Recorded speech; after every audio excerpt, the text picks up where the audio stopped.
My journey with yoga actually started before meeting Pulin.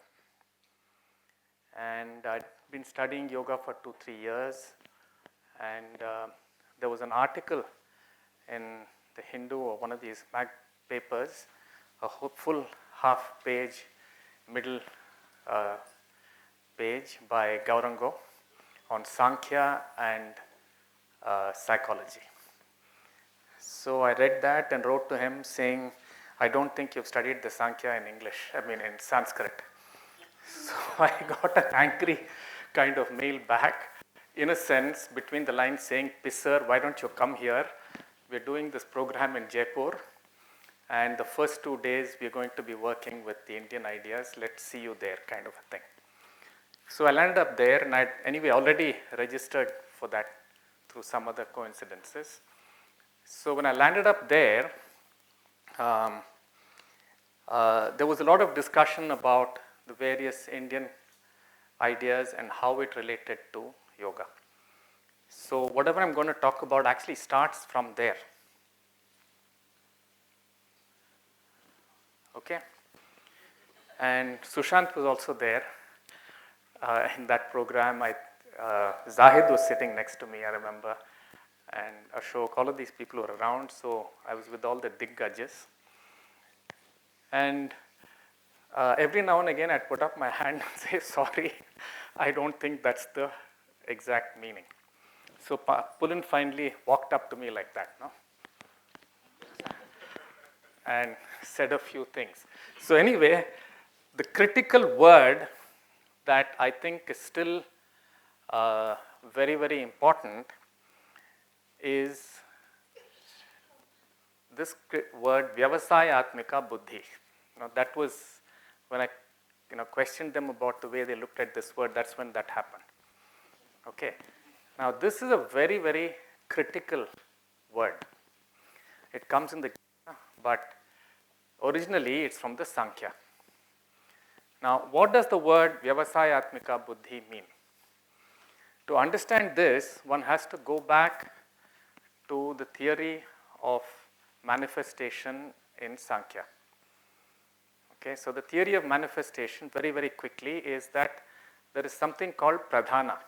Pradhana is a space where the three gunas, prakasha, kriya, and sthiti, are completely in balance.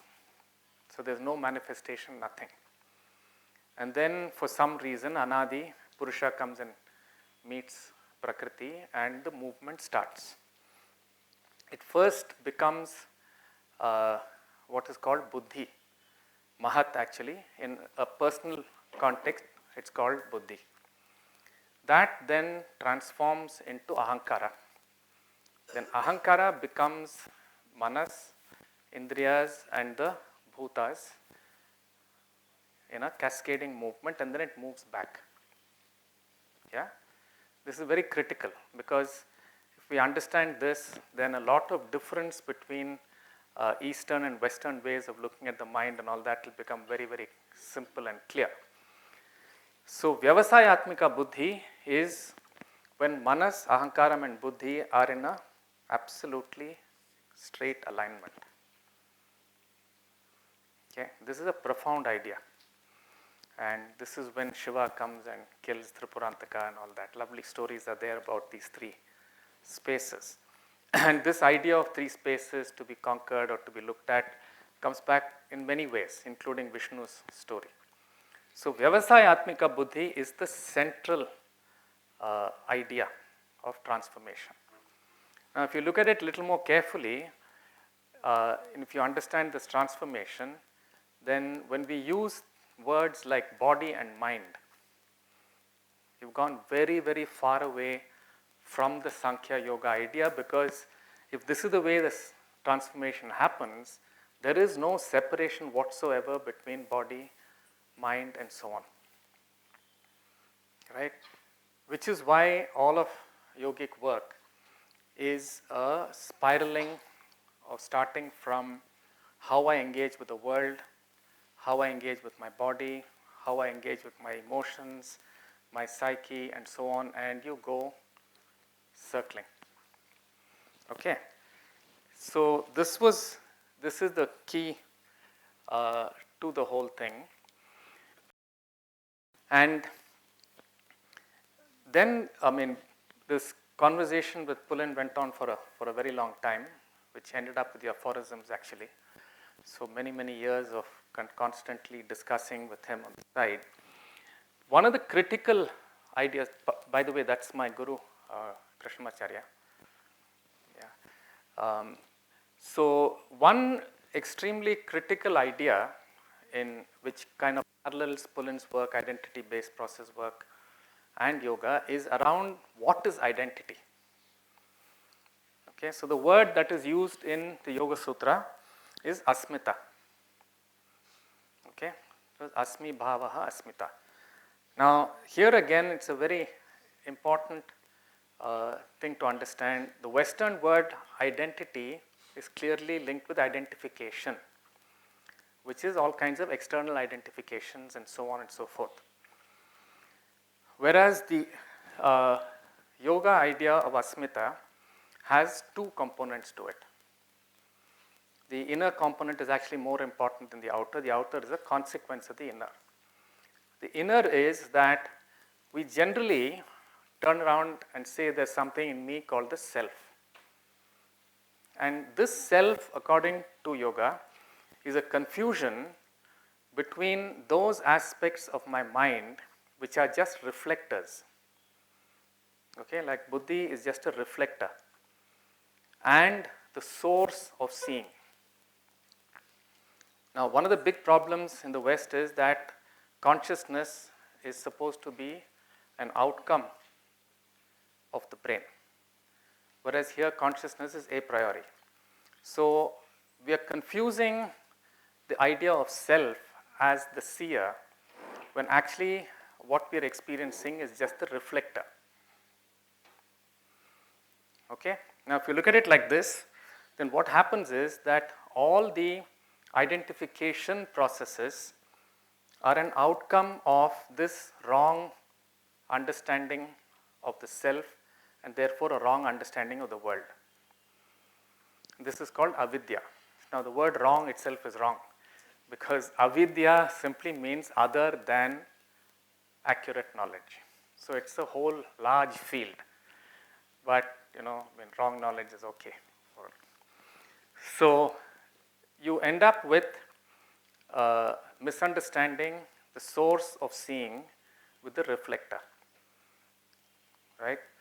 And you also end up with a misunderstanding of the nature of the world around you, the nature of time, the nature of substances, the nature of sukha, dukkha, and so on. That's what the word avidya means, right? So this immediately creates in you a fear of loss, fear of death, fear of separation, and so on. Now, when this fear is superimposed on the fundamental idea of a self, where the reflector is more important than the seeing, then the identification outside starts. Okay? This is very critical, because the entire movement of the yogic way of looking at inner processes is linked with this very important distinction. Okay? So there are 4 locations of the so-called self that we see inside. Okay, and these 4 locations are related to the 4 levels I talked to you about. Okay, so the most superficial level is called the Vishesha. The Vishesha level is when I see the world as distinct and separate. So I see myself also as distinct and separate. And that creates a certain intensity of dukkha. And unfortunately, this intensity of dukkha is always looked at in terms of cause-effect, because I'm looking at it through the manas, which is the planning part of the brain. So I get into a cause-effect and run behind, hold on to identification, so on and so forth. Now, one has to do a fair amount of work to shift the location within. Okay? And when you shift the location within, you're able to see what has happened in the previous location. So you move into the location of ahankara. And when we do LRA, LSC kind of work, and role and identity kind of work, we're actually helping you to step back into the ahankara space. Now the word ahankara is very interesting. The word ahankara means anahe aham karoti iti ahankaraha. That which is not self is converted into self. So it's a process of separation, and this is where you start creating identity. So that's the second step of the movement when you move back. Now what is important, and we were talking about it this morning, yesterday also, that the body, the mind, and all of that are doing the separation thing simultaneously. So you can't just work with the mind and look at the identifications without also working with the body. And I think the West is coming to understand it only just now. And I'm sure they'll say all kinds of things about it because they put electrodes on people and discover what's happening. They'll probably own the whole process very soon. But in any case, so this is a critical part. Now, I'm kind of going blue in my face speaking about it to process workers. Now more and more people are starting to listen. If you don't work with the body, you cannot work with the psyche. And you cannot work with ahankara without having worked with the body, because the body is part of the ahankara process. It's not a separate thing. Okay? And then the next stage is called linga. And linga has got nothing to do with the phallic symbol. The reason why it's called a phallic symbol, because in Rome, they had a process where if you thought you're a big pisser, you put a big phallus in front of your house, and it's supposed to represent your power. So they thought we were doing the same thing in temples. And word linga simply means a signifier. Okay? So in Indian thought, we've got 5 lingas.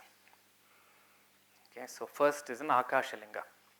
So what does it mean? Because there is akasha, you can imagine that there is something much, much greater that created akasha.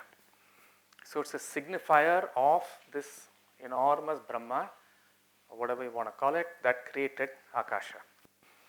So you have space, air, water, fire, earth. Each of them has a temple and all of this. So each of these in their tanmatra, whatever, because these exist, they are called linga.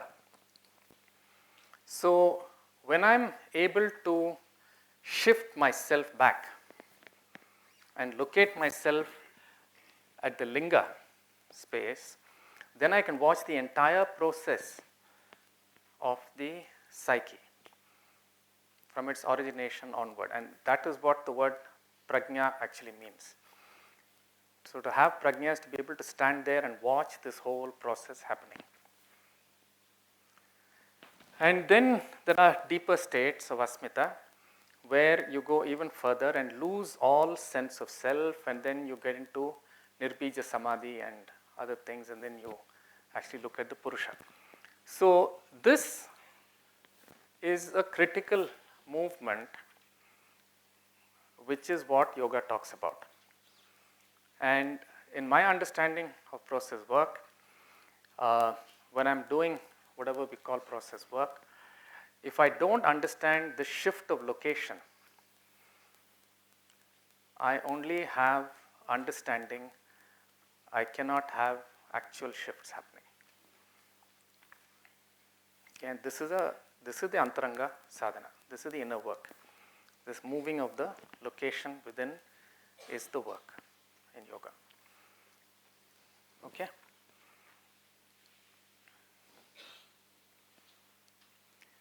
So,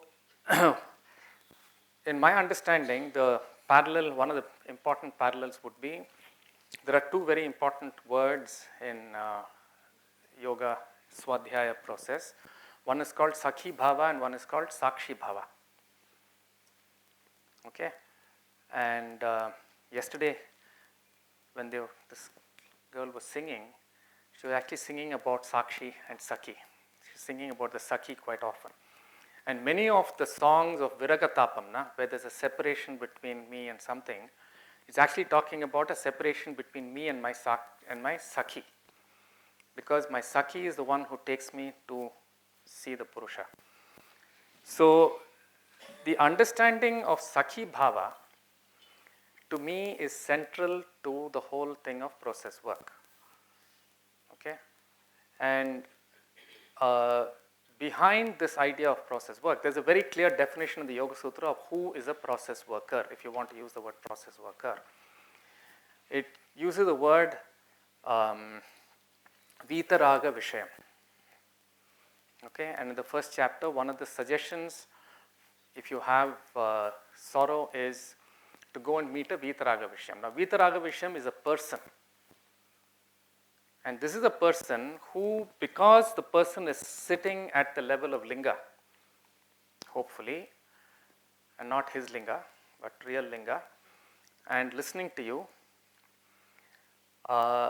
he can listen to you without any triggers of raga and dvesha within that person. That's why this person is called a Vitaraga Vishayam. Now, if I am not a Vitaraga Vishayam, what happens is when I'm listening, I might be saying some clever things and pull and said so kind of a thing, but inside me, this raga, dvesha, abhinivesha processes are going on.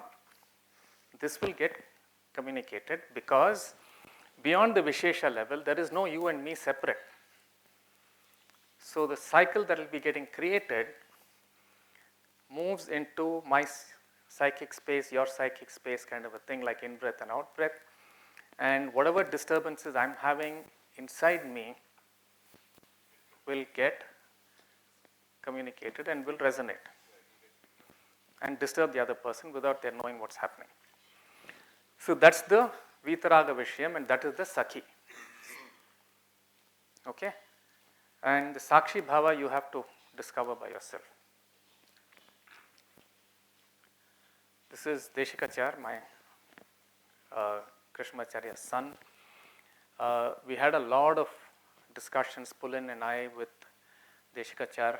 Pulin stayed for a couple of months. Soon after this Vyavasaya Atmika Buddhi thing, he just had to come and work this out. So we actually sat and worked out and looked at 60 sutras, which out of the 192, which actually talk about this inner transformation. And most people skip this. So when you're talking about Indian stuff, they love to talk about India versus West, this, that, and the other, and very quickly go into Advaita and Nirbija Samadhi.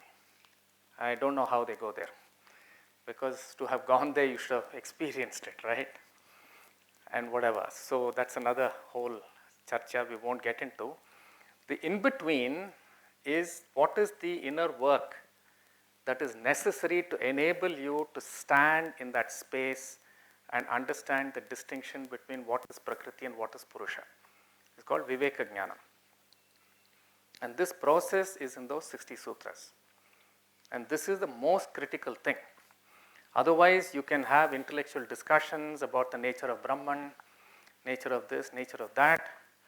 But just because I know the word, it doesn't mean I know the artha. Artha in India, in Sanskrit, does not mean meaning, it means the actuality. Okay? So most of the discussions that end up happen because the word is understood. The moment I hear a word, I can have a vikalpa, I can have an imagination about the word, and I can hang on to the imagination thinking that I know the real. Okay? So this process is very, very critical. Okay?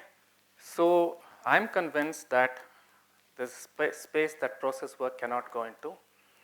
And when I was facilitating, many of you who were there would have heard me every now and again say stop and stay with it.